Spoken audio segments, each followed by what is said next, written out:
What's up, guys? This is Coach Grant with First Down Training, and today we're going to be breaking down a wide receiver gym workout split with the exact sets and reps that you can do. Let's get started. But before we get into this workout, fellas, we are going to be traveling out to 9 different states this offseason for 2-day-long QB and wide receiver training camps. So if you guys would like to train with us this offseason, check out that very first link in the description below. We are going to be coming out to St. Louis, Missouri, Honolulu, Hawaii, Boston, Massachusetts, Cleveland, Ohio, Austin, Texas, Newark, New Jersey, Seattle, Washington, Denver, Colorado, and Los Angeles, California. So if you guys want some more information on that, how you can sign up, check out that very first link in the description below. We'd love to get you out to one of our camps. Let's get started with this video. Alright guys, so how this video is going to go is I'm going to give you guys an exercise to do in the gym to add to a weekly, maybe workout split that you do once or twice a week. I'm going to give you the sets and reps to do, but before I do all that, I'm going to explain why this exercise is great for wide receivers and how this will benefit you on the field. So the first exercise I want to talk about is going to be a 1/4 jump squat, okay? So you're going to need a barbell for this. You can do this with dumbbells. You can do this body weight if you want to, but again, the sets and reps might differ based on the weight that you're choosing. So we're going to be doing this with a barbell. I would say, maybe like 50% of your max, maybe even less than that, because we're trying to be explosive and move the bar and move that weight as fast as possible on this, okay? So, as a wide receiver, when you guys drop into a break, right? Let's say I'm running a route, let's say I'm selling fade, I got that DB to bail out of there, and I drop into a break. I gotta be explosive, right? Whether it's a single cut, whether it's I'm snapping down like I'm running a comeback, but when you're running full speed and selling a route, you have to have that violent change of direction. And that violent change of direction, you're not exerting slow twitch fibers, you're exerting fast twitch fibers. So that's what you want to try to emphasize with this exercise. So all you're doing, you're just going to put this barbell on your back like a simple squat that you've all done before. But what you are going to do is you're going to go down 1/4 depth. So you're not going to go parallel, you're not going to go below parallel. You're going 1/4, you're just sitting your hips down, and you are going to explode up and jump as explosive as you can. On the way back down, please do not land flat-footed. It is going to hurt. Land on the ball of your feet, try to control the weight, reset yourself, then go 1/4, explode up again. Now, the rep range I would try to stay in is anywhere from, I would say, maybe 6 to 10. Focus on for all 6 or all 10 of those reps to be as explosive as possible. Now, on this type of exercise, if you're not supersetting it with anything, you're just doing this alone, give yourself some time in between each set so you can recover and be as explosive with that barbell on your back. Oftentimes, guys will do this, and you're not going to feel like a crazy burn on this. It's not what this is for. You're not trying to get your legs bigger with this exercise. It's for explosion. But what guys will do, they'll do it, rack the weight, and take 30 seconds, then go in it again. Let your body fully recover so we can be explosive on the movement.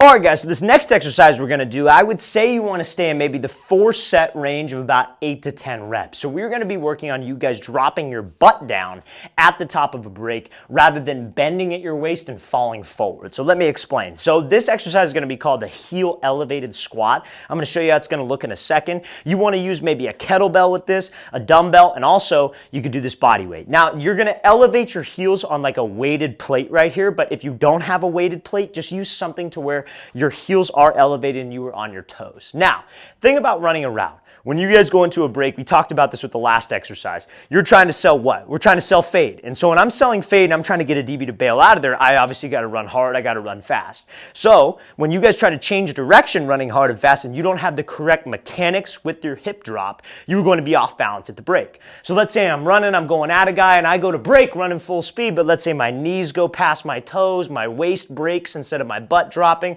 I'm going to fall forward and probably drift on the route, drift into the defender. It's not going to be a sharp cut, and that DB has time to react. So you guys have to, at the top of the break, be able to drop your butt down, and that knee can't go past that toe. You have to drop. So that's what this heel elevated squat is going to do. So you could take a kettlebell, a dumbbell, like I said, and you could put it right here in front of yourself, almost like in a goblet squat. Heels are elevated because when you do a heel elevated squat, you don't go knees over your toes. You're forced to have to sit back, but you're on your tippy toes, which is the ball of your, not tippy toes, you're on the ball of your foot. So when you're on the ball of your foot and you're doing this heel elevated squat, that's the exact position that you have to get to when you make a cut. Because we know at the top of the break, you don't want to cut on your heel, because when you cut on your heel, what happens? You extend, you go back, you're outside your frame, you don't have any explosion. You're on the ball of your foot. But a lot of times when guys try to cut on the ball of their foot, it's a very weak cut, because they don't know how to drop. They don't know how to be sudden. They don't have stability and strength in that position, and that's why this exercise is so great. It's a way to make a safe cut, but also a correct cut with the right mechanics. So again, your heels are elevated, toe, you're on the ball of your feet, not letting those knees go past the toe. Keep your chest up, sit your butt down, and then be able to explode back up. Like I said, 4 to 5 set range. I would say maybe 8 to 10 reps. All right, guys, we could not make a wide receiver gym video without mentioning plyometrics. So plyometrics is one of the best things that wide receivers can do in the gym to help with their explosion, but also to help with their single leg explosion, which will help you guys with like a speed cut at the top of the break, a hard single cut, maybe a 1-2 at the top of the break, like a rocker step, whatever it might be. But this exercise will solely help with that. So you're gonna need a bench. All you're gonna be doing is a single leg box jump. So you can do this on a bench, you can do this to a chair, you can do this to a box if you're really advanced, or even like a stool. Something where you're going to have to explode off of 1 foot, because 99% of the time as a wide receiver, that's what we're doing, right? So if I'm running a route, and let's say I'm running a post route, I'm not cutting off of 2 steps onto a post route. I'm running a post route, and I'm trying to just, bam, explode off of 1 single step. I got to have the right foot strike. I got to step hard, and all those exercises that we showed you before this will help with that. But I still need that explosion. I still need that burst to get me out of the break, and that's what this works on. And I have to exert all-out effort, aka your fast twitch muscle fibers. So that's what this exercise works on. So literally you're standing on 1 foot, all you're going to do, and when you stick the landing to the box, we are trying to be as light as possible with my feet. I don't want to hear it, okay? So you're going to be here, all we're doing is we're just exploding up and sticking that landing. Then coming back, you explode up again, and stick the landing. And I would say maybe do about 4 sets of about 8 to 10 reps on each leg and add this to your routine.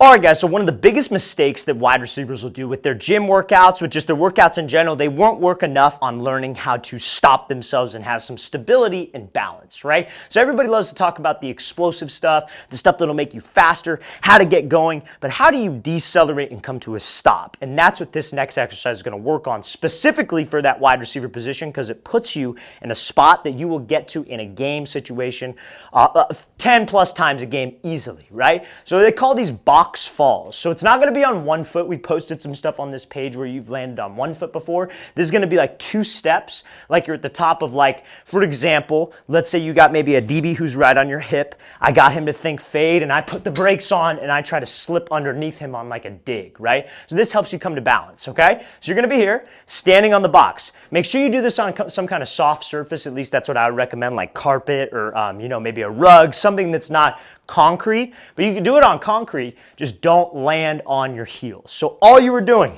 is you were literally going to be in an athletic position. You're going to fall 1-2. And you're going to come to balance on 2 steps as you fall off the box. I'm sure all of you have seen the drill before where wide receivers will start out, hands behind their back, they'll fall, and then at the last second they work on that like trigger step to work on that top of the route snap. That's essentially what this works on. So again, I'll show you. I would say for this, 4 to 5 sets, maybe about 6 to 8 reps of this. So you're coming out here, we're just going to simply fall, catch myself. Working on staying on the ball of my feet and coming to balance to work on that stability at the top of the route. All right, guys, I really want to thank you for watching. I really appreciate it. If you have any questions at all, don't hesitate to leave those in the comment section below. We always appreciate the feedback, and it's always, always great to hear from you guys. And again, if you would like to train with us this off-season, fellas, we are traveling out to 9 more states across the country. So check out that very first link in the description below. We'd love to get you out. That's where you could sign up, that very first link below. I'll see you guys next time.